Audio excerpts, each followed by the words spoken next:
Hey guys, welcome back to the channel.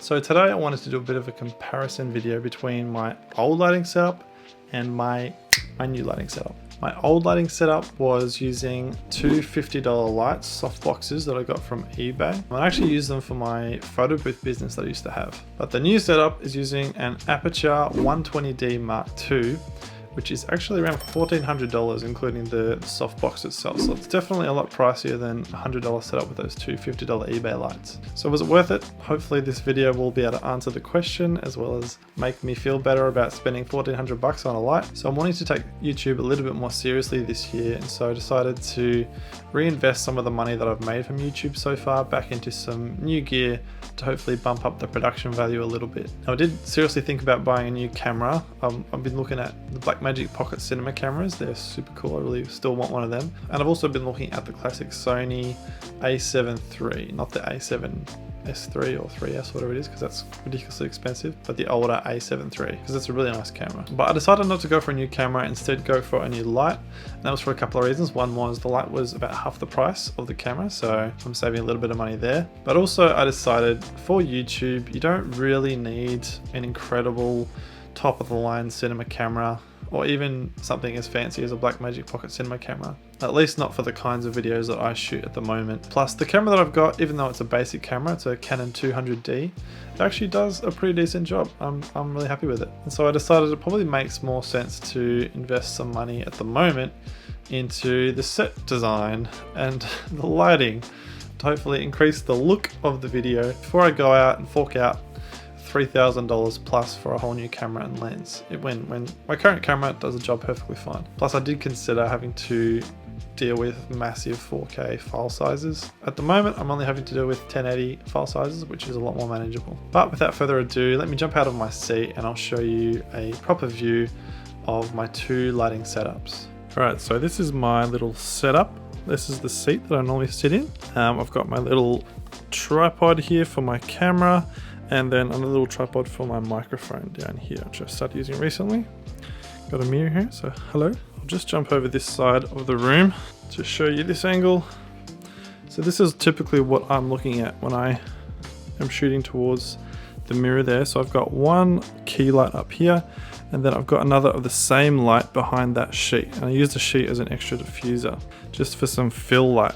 And I've literally just got it hanging on some light stands that already had some tripods, and as you can see I've got the light itself just behind there, and the sheet just helps to diffuse the light even more, so it's a lot softer. Under here we've got a little kitty. I'll leave her in there. So I mean, as you can see, it's a fairly large setup. It takes up a good chunk of my room, it takes up all of that area there, and I have to have this light stand here, so it's a little bulky, and that's part of the reason why I wanted to get a new light. Alright, so this is what it looks like with the blind open and the room lights on. So normally I'd close that rear blind just because A, it's kind of too bright and just blows out, and B, it helps me just get more consistent light. I can just control the lighting environment if that blind is closed. So we'll just quickly close that blind. So as you can see, that takes out a lot of natural light, and just keeping these room lights on, it looks absolutely terrible. It's very dark, horrible top light. So let's just quickly switch on this first key light. And as you can see, that's heaps better already. That's just with this $50 little softbox. And if I adjust it a little bit, you can see already that's like a million times better than just having the room lights on and the blind closed. I might just quickly switch the room lights off. So that really helps to cool the lighting down, makes it look a lot less sort of brown or orange, which is a good thing, helps it look a lot better.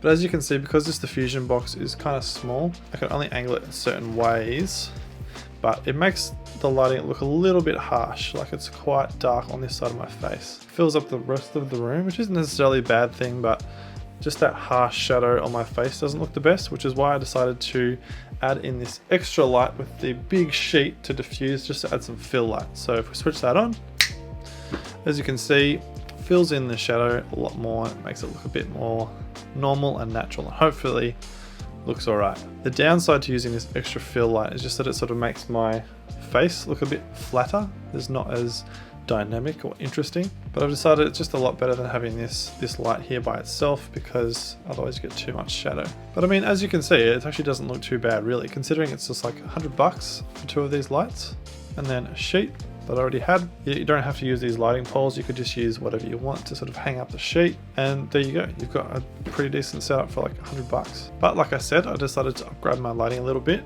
so this is the new look. So this is the new setup. Let me jump up and I'll show you exactly how I've got it set up. So I've got the Aputure 120d Mark II. It's just this light up here with the Aputure Light Dome II, which is a very nice big fat dome. Still got KK under the covers. So if I step back to my regular view, as you can see, it takes up a lot less space actually, considering the fact that it's a massive dome. I don't have to have the sheet there with the extra light, so I've got that little area of my room back, which is amazing. So I have it just above and to the left of where I'm facing. I have my camera tripod just here, so my camera sits just in there. And this means that when I'm sitting in my seat here, the light is as close as it possibly can be, pretty much without getting the light itself in the frame. And basically that means I can run the light fairly dim, but also it means that it diffuses really nicely. And I did get a nice C stand with the lamp as well, so that does a great job of supporting it with the control box just hanging off here. So let me just show you what a difference a good light really makes to your overall video quality. If I turn all of these off and just have the ceiling lights on, it'll look something like this. Now, as you can tell, it looks pretty terrible. Even if I bump up my ISO, it really does look absolutely horrible. But if I switch that light off, it's obviously very dark, and then I switch on the key light, much better. And then I can switch on my little desk lamp back here, and there you go, I've got the lighting set up back. So it makes a huge difference. If you've got half decent lighting in your videos, it makes a massive difference to how your overall videos look, which is part of the reason why I decided to get a light instead of a new camera. Now the super cool thing about this light is that it comes with a little remote, so you can adjust the brightness right from your own seat, which is pretty great. Now obviously, as you can see, it gets super bright. So I'll turn it back down to around 51, I think I had it on. That looks pretty good. That definitely makes it nice and easy to adjust. I don't have to reach over. I can see myself in the preview. So there you go, that's the new look for my videos. Let me know what you think. Do you think it was worth getting the new light? Do you think I should have just stuck with my old cheapo lights? I'm personally really happy with how it looks. I think it looks awesome, and will hopefully help with the consistency of the look in my videos, as well as the overall production value. That's kind of the idea. But let me know in the comments what you think, if you've had any experiences with these lights, if you know any tips or tricks. But I mean, as you can see, you really don't need to spend this much money on a light. You can just get away with super cheap setup. Like I said, I spent $100 on those 2 lights. I probably could have gotten away with 1, but I've definitely found that being super intentional with your lighting makes such a huge difference to how your videos will look. Other than that, feel free to check out my YouTube playlist, where I have a video detailing how much money I'm actually making with a really small number of subscribers, which is what helps me purchase this expensive light. If you haven't already subscribed, feel free to hit the subscribe button. Other than that, have a great day, and I'll see you very soon in the next video.